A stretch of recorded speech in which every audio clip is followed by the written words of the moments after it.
오늘 하나님께서 우리에게 주시는 말씀은 사도행전 6장 8절에서 15절까지 말씀입니다. 사도행전 6장 8절에서 15절까지 말씀 우리 함께 읽겠습니다. 스데반이 은혜와 권능이 충만하여 큰 기사와 표적을 민간에 행하니 이른바 자유민들 즉 구레네인 알렉산드리아인 길리기아와 아시아에서 온 사람들의 회당에서 어떤 자들이 일어나 스데반과 더불어 논쟁할세 스데반이 지혜와 성령으로 말함을 그들이 능히 감당하지 못하여 사람들을 매수하여 말하게 하되 이 사람이 모세와 하나님을 모독하는 말을 하는 것을 우리가 들었노라 하게 하고 백성과 장로와 서기관들을 충동시켜 와서 잡아가지고 공회에 이르러 거짓 증인들을 세우니 이르되 이 사람이 이 거룩한 곳과 율법을 거슬러 말하기를 마지 아니하는도다. 그의 말에 이 나사렛 예수가 이곳을 헐고 또 모세가 우리에게 전하여 준 규례를 고치겠다 함을 우리가 들었노라 하거늘 공회 중에 앉은 사람들이 다 스데반을 주목하여 보니 그 얼굴이 천사의 얼굴과 같더라. 아멘. 복음을 전하는 사람들을 공격하는 것은 어제 오늘 일은 아닙니다. 복음을 전하는 곳에 물론 복음을 받아들이는 사람도 있지만 복음을 거부할 뿐만 아니라 복음을 전하는 사람들을 박해하는 사람들은 예나 지금이나 있어 왔죠. 예수님을 십자가에 못 박아 죽인 사람들, 그 사람들은 여전히 권력을 가지고 있었습니다. 스데반을 죽이려고 하는 그 사람들이 바로 예수님을 잡아 죽이려 했던 그 사람들이었다고 하는 것이죠. 예수님께서 어떻게 십자가에 못 박혀 죽으셨느냐? 마가복음 14장 55절부터 59절 말씀해 보면 대제사장들과 온 공회가 예수를 죽이려고 그를 칠 증거를 찾되 얻지 못하니 이는 예수를 쳐서 거짓 증언하는 자가 많으나 그 증언이 서로 일치하지 못함이라. 어떤 사람들이 일어나 예수를 쳐서 거짓 증언하여 이르되 우리가 그의 말을 들으니 손으로 지은 이 성전을 내가 헐고 손으로 짓지 아니한 다른 성전을 사흘 동안에 지으리라 하더라 하되 그 증언도 서로 일치하지 않더라 라고 말씀을 하고 있습니다. 예수님을 십자가에 못 박아 죽일 때 사람들이 거짓 증언을 했죠. 거짓말하는 사람들을 세워서 예수님이 거짓말을 했고 하나님을 모독했다라고 하는 것을 뒤집어 씌워서 결국은 십자가에 못 박아 죽이게 됐죠. 오늘 우리가 살아가는 이 시대도 앞서 말씀을 드렸지만 똑같지 않습니까? 복음을 전하는 사람들을 하나님의 말씀을 전하는 사람들을 박해합니다. 그런데 그 과정 속에서 예수님을 십자가에 못 박아 죽였던 것처럼 그 과정 속에서 거짓말을 했던 것처럼 이런 여러 가지 거짓말들을 동원해서 예수 믿는 사람들을 박해하고 거짓말쟁이라고 뒤집어 씌우는 것이죠. 오늘 본문에 등장하는 스데반도 마찬가지입니다. 그런데 왜 스데반일까 하는 생각도 해봅니다. 스데반은 구제를 담당하는 7명 중에 한 사람으로 뽑힌 사람이었습니다. 그런데 다른 사람들도 열심히 일했겠지만 스데반이 눈에 띄게 다른 사람에게 일 열심히 하는 사람으로 보여졌을 것입니다. 그러면 복음이 더 전해지지 못하도록 하려고 하는 사람들의 입장에서는 눈에 띄는 사람, 열심을 다하는 사람, 그런 사람을 잡아서 죽여야 그 효과가 있지 않겠습니까? 처음에는 사도들에게 협박을 했습니다. 복음 전하지 말라고, 예수의 이름으로 말하지도 말라고, 가르치지도 말라고 얘기했죠. 그런데 그 말을 듣지 않자 그 다음에는 잡아다가 채찍질을 했습니다. 그것으로도 이 문제를 해결할 수가 없었죠. 사도행전 5장 40절에서 42절 말씀해 보면 그들이 옳게 여겨 사도들을 불러들여 채찍질하며 예수의 이름으로 말하는 것을 금하고 놓으니 사도들은 그 이름을 위하여 능욕받는 일에 합당한 자로 여기심을 기뻐하면서 공회 앞을 떠나니라. 그들이 날마다 성전에 있든지 집에 있든지 예수는 그리스도라고 가르치기와 전도하기를 그치지 아니하였다라고 말씀을 하고 있습니다. 당시 권력을 가지고 있는 기득권을 가지고 있는 사람들은 복음이 전해지기 시작하니까 긴장했죠. 야, 혹시 이러다가 우리가 이 기득권 다 놓치는 거 아니야? 우리가 예수를 잡아 죽였는데 저 사람들이 우리가 잡아 죽인 이 예수가 메시아라고 믿는다면 우리는 어떻게 되는 거야? 그러니까 끝까지 사람들에게 예수를 전하지 못하도록 막았다고 하는 것을 우리는 알 수가 있는 것이죠. 그런데 이 사람들이 메시아가 오기를 학수고대했던 사람들이었다고 하는 것입니다. 이해가 되지 않죠.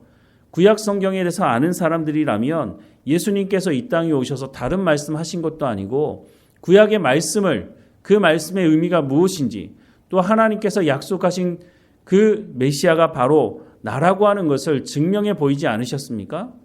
예수님이 하는 말을 듣지 않으려고 한다면 내가 행하는 일을 보고 알라고 말씀하시기도 하시지 않았습니까?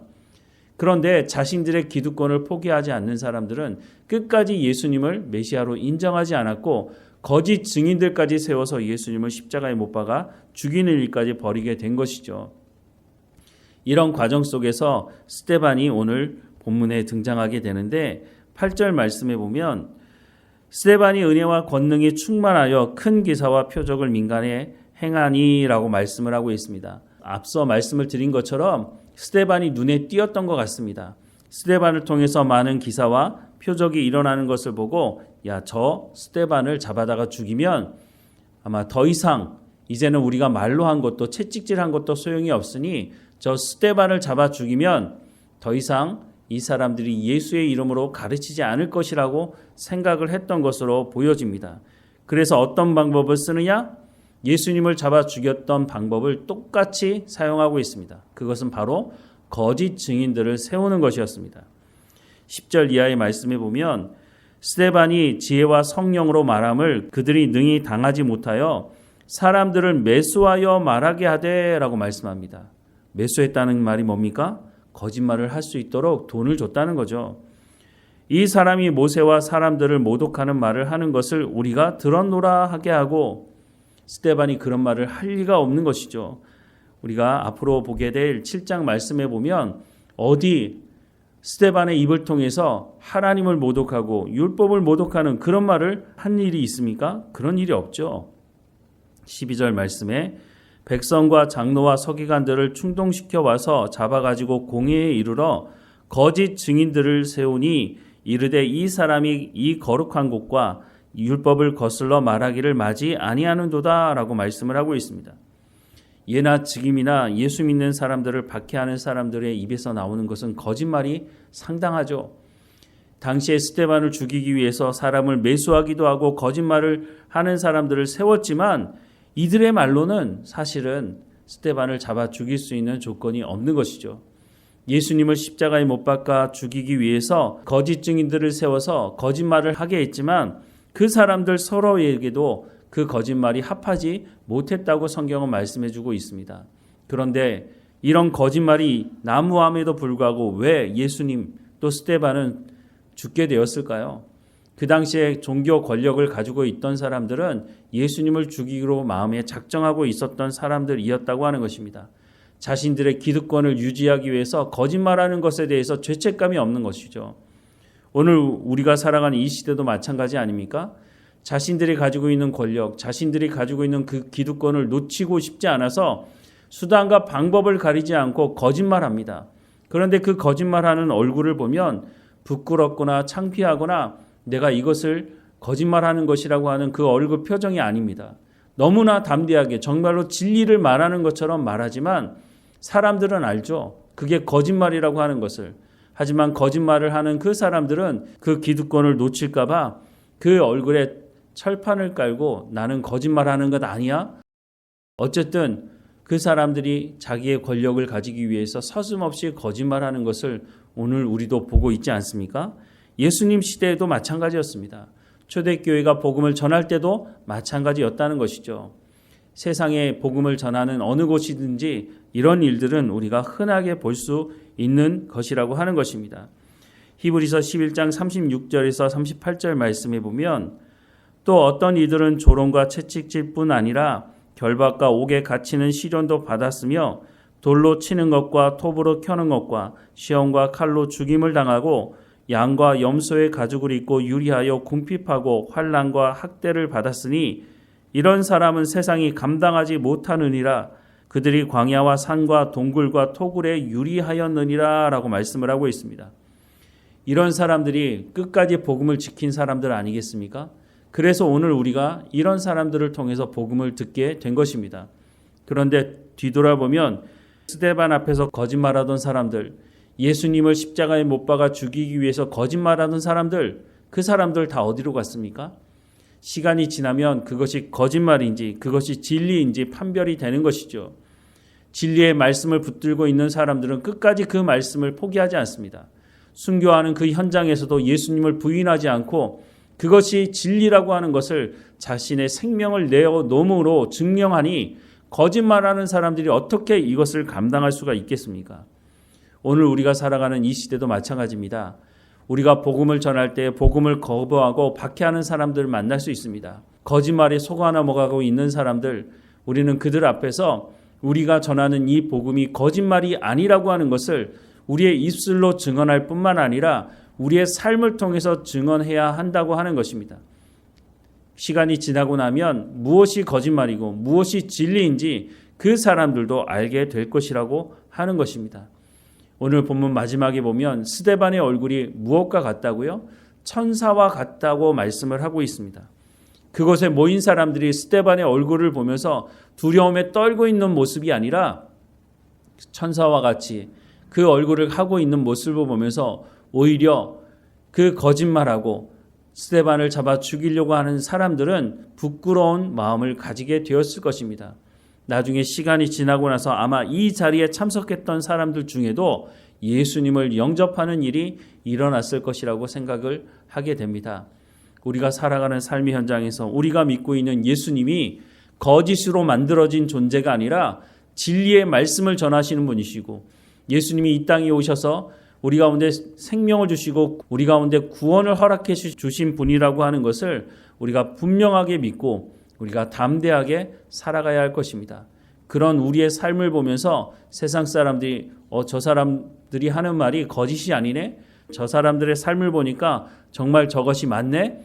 라고 하면서 우리 가운데 소망을 묻게 되는 일이 있게 될 것이라고 하는 것입니다. 복음을 전하다가 혹이나 우리가 이런 어려운 가운데 있을 때 오히려 성령의 충만함을 구하고 더 담대하게 하나님의 말씀이 진리이고 이것이 우리를 살리는 생명의 말씀이니 이 말씀을 온전히 믿고 우리가 더 담대하게 복음을 전하는 삶을 살아가야 할 것입니다. 기도하겠습니다.